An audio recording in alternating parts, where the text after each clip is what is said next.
Good morning, everybody. Thank you for joining us today for the Tecplot 360 2020 R1 release webinar.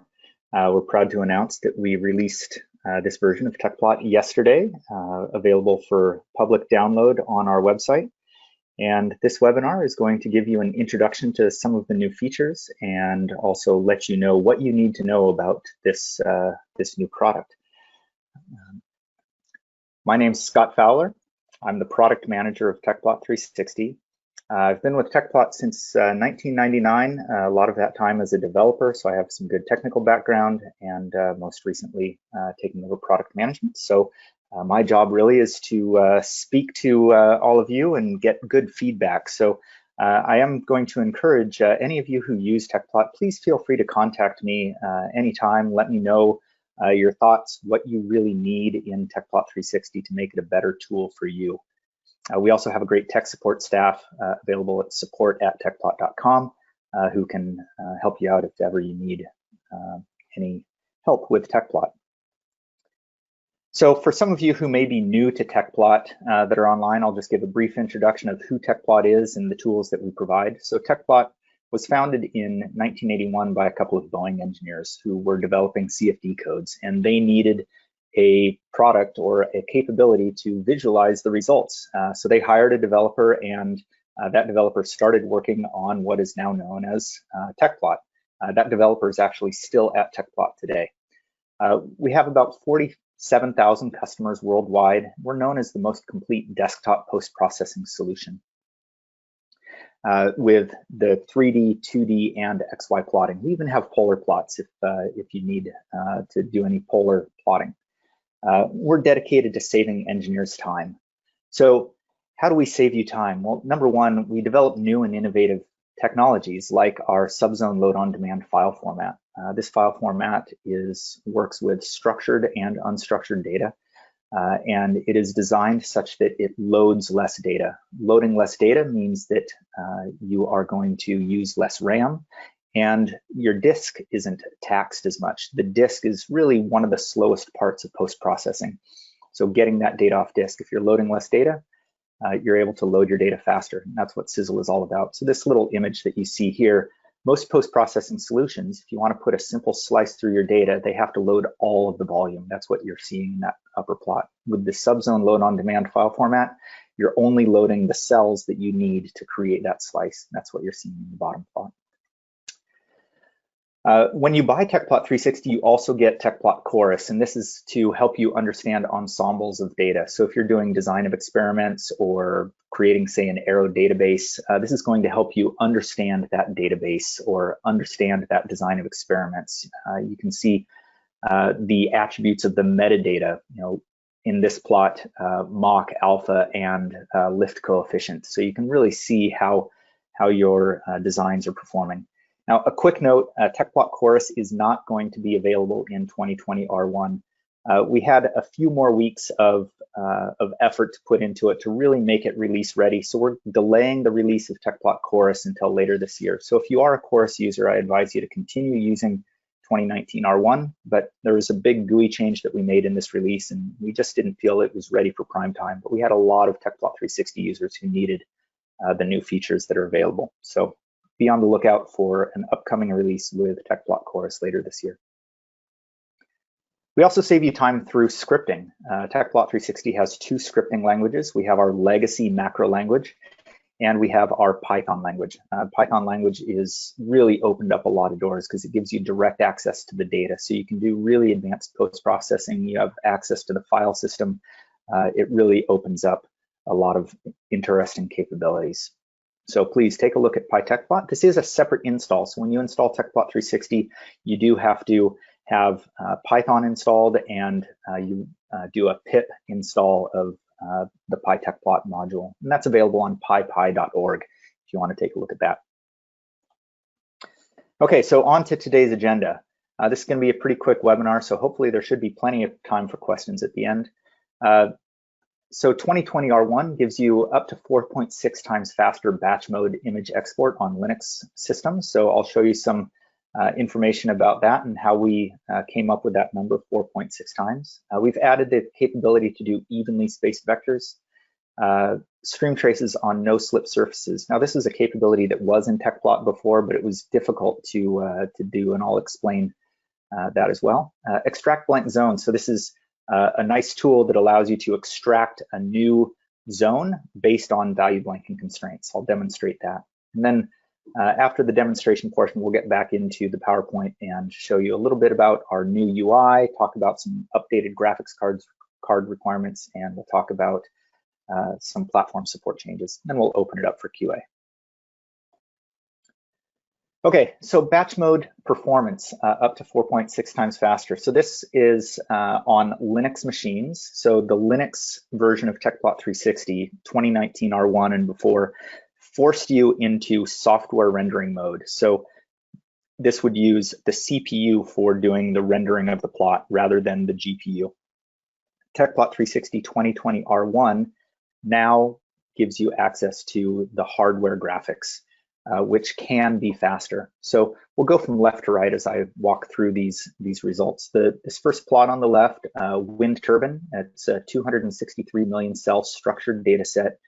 And this took 226 seconds to load the data, compute Q criterion, and render the plot.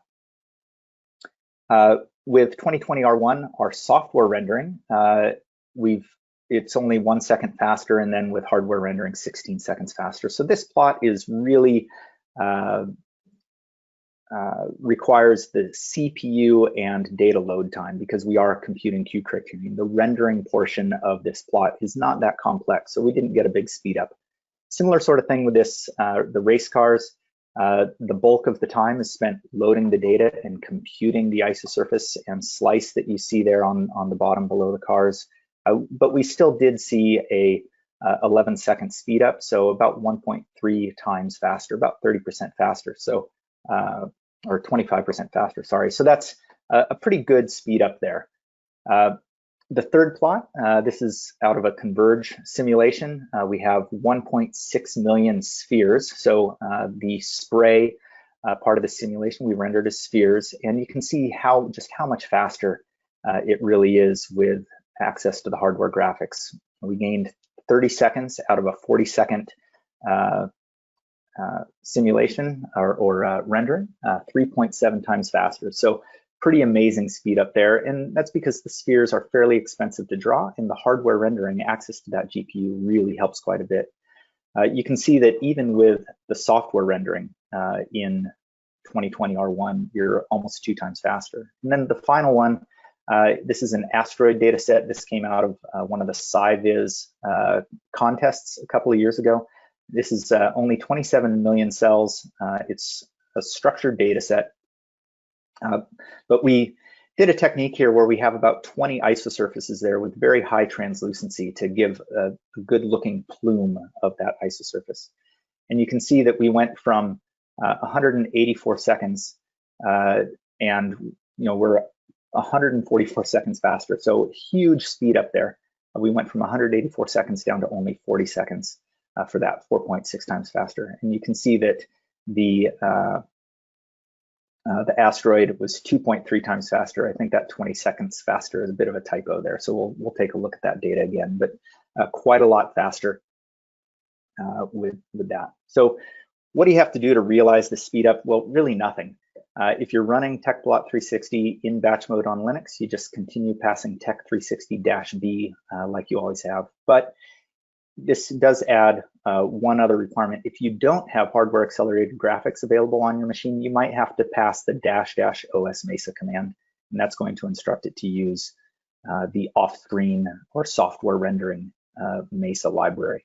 So if you have scripts out there that are running Tecplot 360 in batch mode and you don't have hardware accelerated graphics, you might have to add that additional command to your scripts.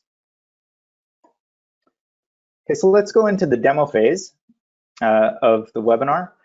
I'll highlight the 3 main features here. So we'll start with evenly spaced vectors, then we'll move on to extract blank zone, and then finally we'll move on to the no-slip Streamtraces. So If you're not familiar with Tecplot 360's Pages capability, that's what I'm using here. It's kind of like tabs in Chrome or Sheets in Excel. It's kind of a neat capability. So I have 3 different data sets, each one on a different page. So evenly spaced vectors. Here I have an ocean data set. This came out of an FVCOM simulation. And one of the things that we want to understand here is the flow in the rivers and inlets. And you can see that the vectors are far too dense in the rivers and inlets, and they're pretty sparse out in the bay here. Now, the grid is pretty sparse here, and the grid is pretty dense here. Makes a lot of sense, right? So what Tecplot's evenly spaced vector capability does is it will selectively remove vectors at grid points to achieve an even spacing. Let's start with making sure that this plot looks pretty nice. So one of the first things I did is I turned on vector tangents. I'm not sure a lot of people know about this capability, but the default is this off. And there is a W component in this, and some of the vectors are pointing down into the surface, and it's hard to see them. So if you turn on vector tangents, that can help. So now all these vectors are aligned with the surface. Okay, the next thing we'll do is we'll go into the vector details dialog, and we've made a little bit of a change here. This used to be a walking menu, and there used to be 2 dialogs, and we've combined 2 dialogs into one. Should make your life a little bit easier. So you can access plot vector details, or we've also added it to the sidebar here. So just a single click right on the sidebar. You have your vector variables here. You can see I have UV and WW is our W component.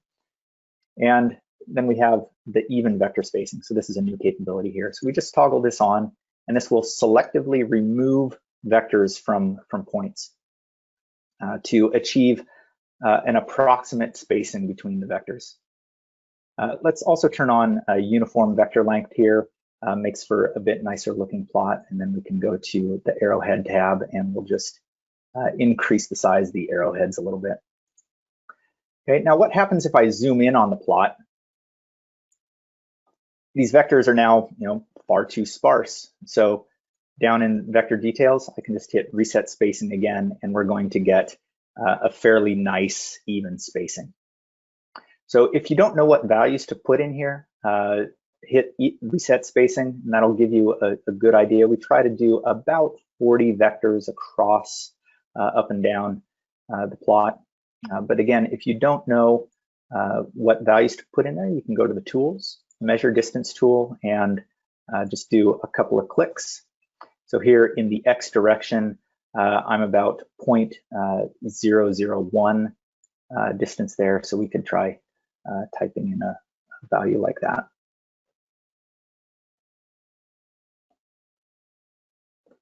In the X and Y direction. And you see it didn't really change much. So let's take a look at the grid and look at the density of the grid. So we're pretty much at full density of the grid. So you notice I changed the spacing. We're not going to add any points, so you don't have any interpolation here. We're only going to selectively remove points to achieve an even, relatively even spacing. Okay, so one of the really neat things about this capability is even vector spacing will work on any object in Tecplot. So that's zones, isosurfaces, slices. It can be a planar object like a slice. It can be a curved object like a wing or an isosurface. Other post-processing tools, their even vector spacing is typically only applies to the planar slices. So this is a neat technique that we're using here to have it apply to different object types and object. All right, let's move on to extract blank zone.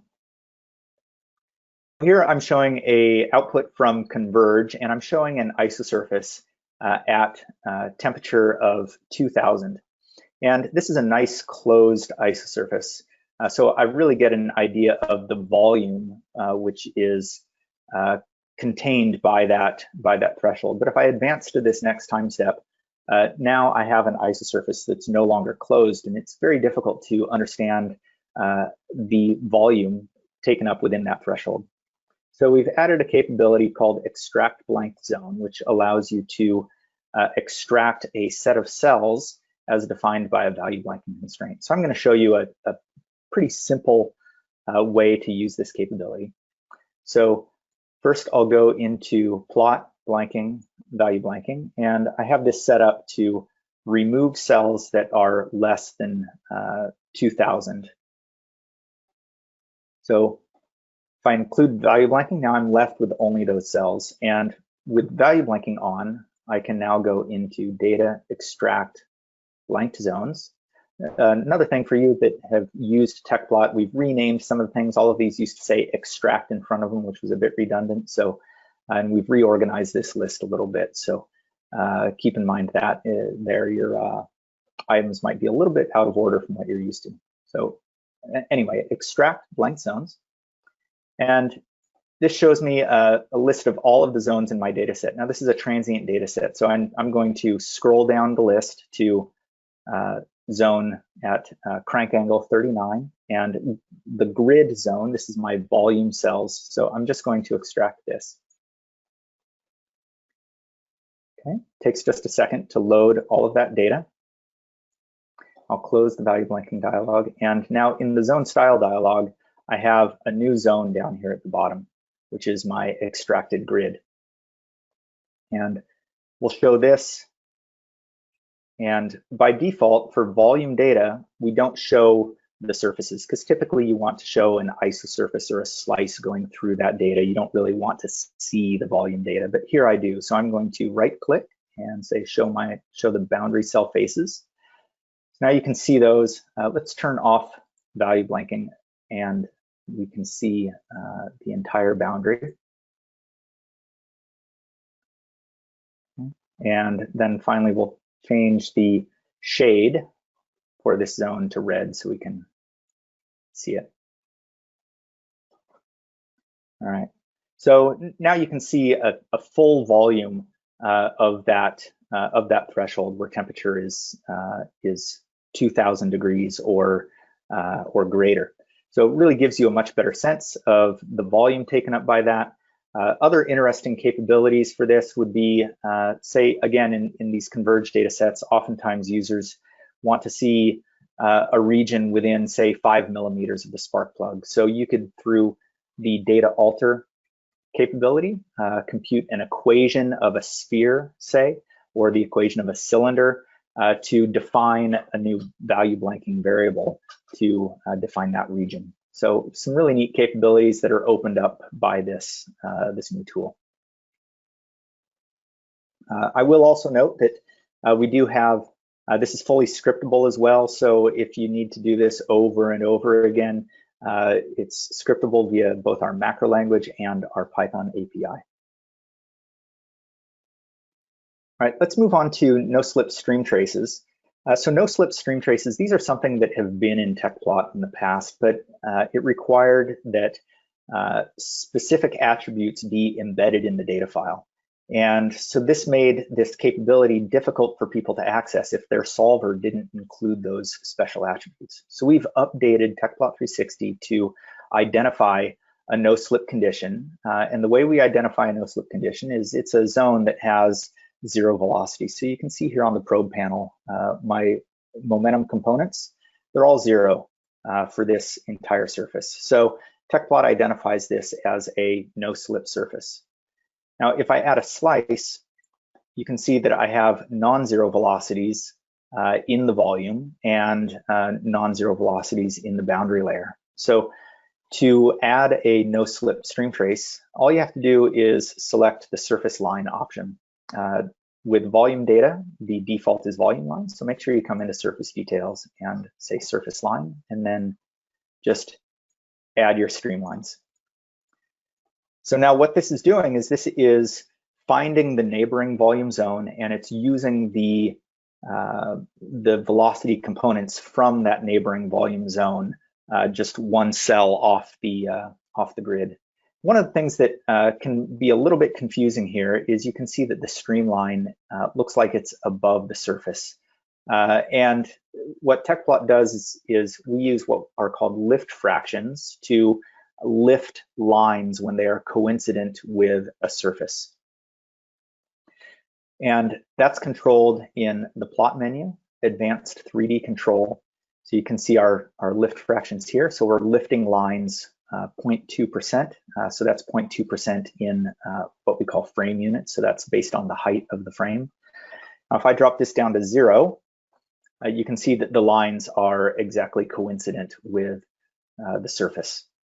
So it's an important feature to know if you notice that. You will, however, notice that the arrowheads are now buried in that surface, so you can see some of the benefit of that line lift fraction. So we might put a smaller value on, so now it's lifted a little bit. You can still see the arrowheads, or maybe you just want to go into the Streamtrace dialog and turn off the arrowheads completely.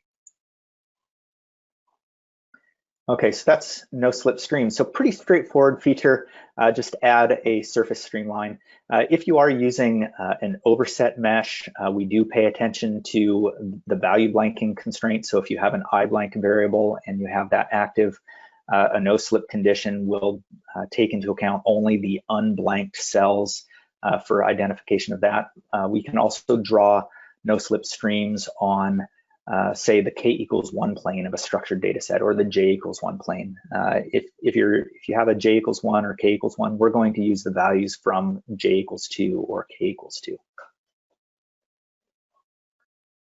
Okay, so that's a really quick tour of the new features. Let me just point out a couple of things in the UI. I already pointed out the sidebar here. We've replaced the details buttons with little icons.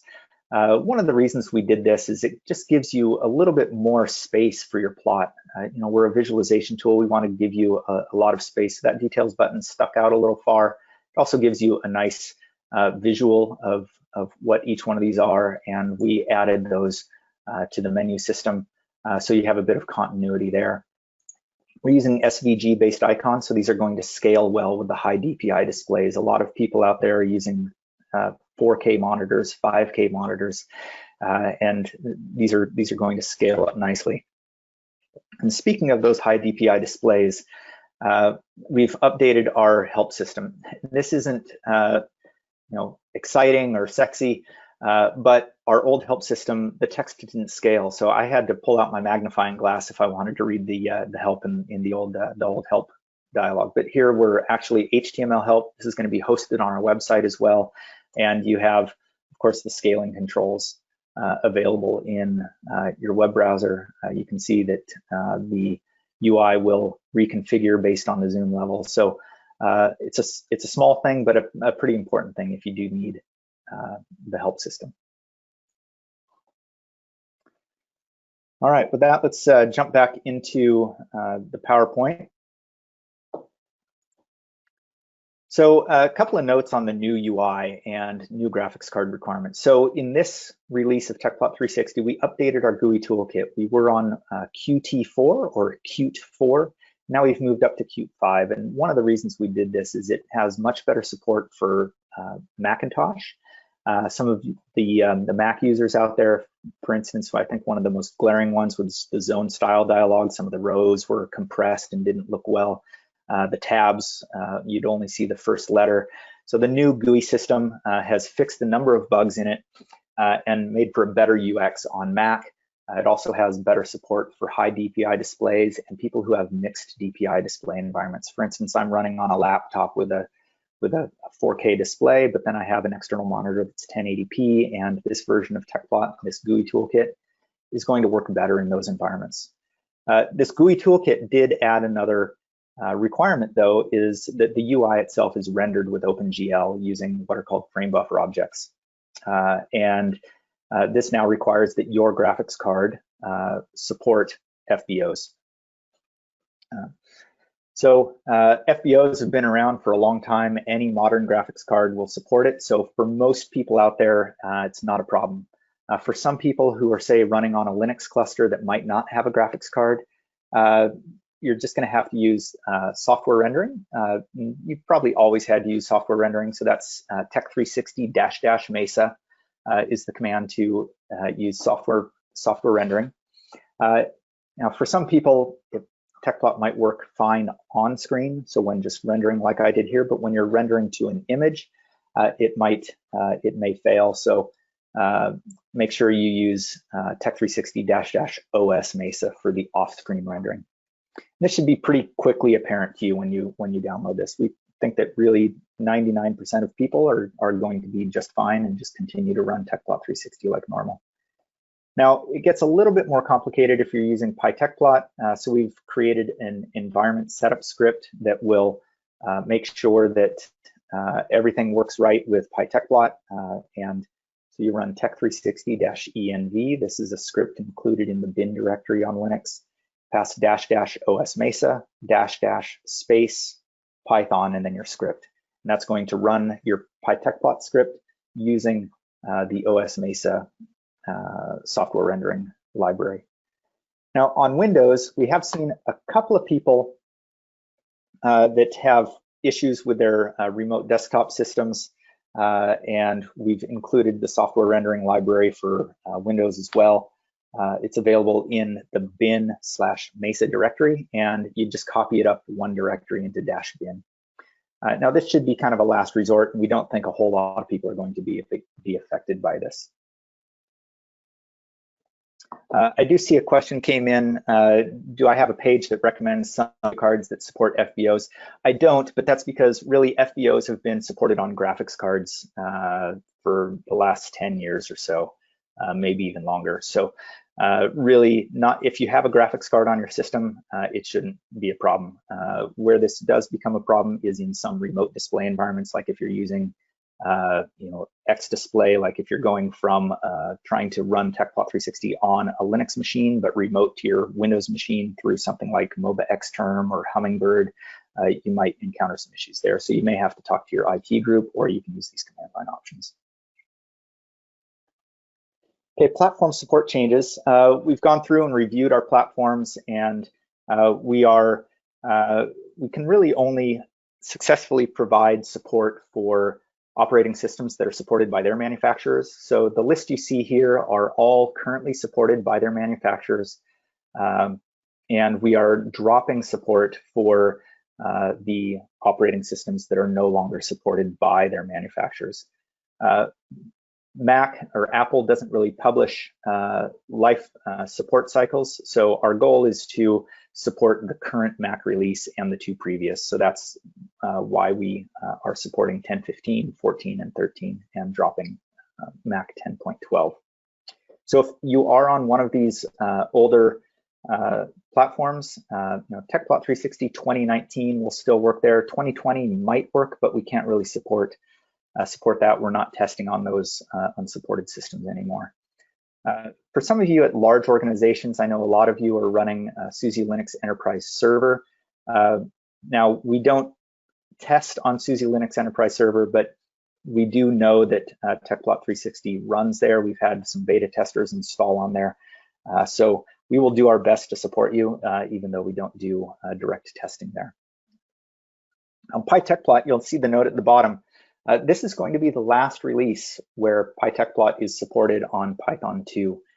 So we've tested on Python 2.7 up to this release, but our next release, 2020 R2, which is going to be available in late 2020, we're not going to be testing on Python 2 anymore. We're going to try to keep APIs that currently exist to be Python 2 compatible, but there are no guarantees. So please, if you're using PyTecplot, start migrating your scripts to Python 3.6 or newer. So tutorials, we have a lot of videos on our website at tecplot.com/videos, a lot of self-help training tools, videos that are available there as well. Our support staff is available in the US, 6:30 a.m. to 5:30 p.m. Pacific time. And then we also have an office in Europe, in Regensburg, Germany, and they're available during normal business hours there. So if you are on the European continent or in that time zone, it's going to be a great way to get support as well.